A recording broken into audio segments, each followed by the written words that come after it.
যদি কেউ বিশ্বাস করে পীরের সুপারিশ ছাড়া জান্নাত হবে না, পীর সাহেব হেদায়েত দিতে পারে। পীর তো বহুদূরের কথা, নবীদের ক্ষমতা হয়নি কাউকে হেদায়েত দেওয়ার। নূহ আলাইহিস সালাম তার ছেলেকে হেদায়েত দিতে পারেননি, ইব্রাহিম আলাইহিস সালাম তার বাপকে হেদায়েত দিতে পারেননি। সর্বশ্রেষ্ঠ মানুষ, সর্বশ্রেষ্ঠ মহামানব মুহাম্মদ সাল্লাল্লাহু আলাইহি ওয়াসাল্লাম, তিনি তার চাচাকে হেদায়েত দিতে পারেননি।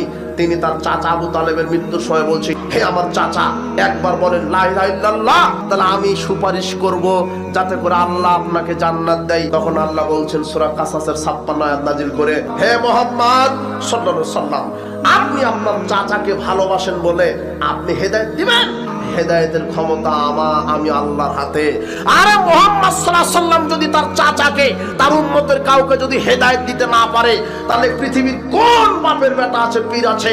তার মানে যারা বলছে পীরের মুরিদ হলে পীর হেদায়েত দিয়ে জান্নাতে নিয়ে যাবে, এগুলি স্রেফ ধর্মের নামে টাটকা ভণ্ডামি।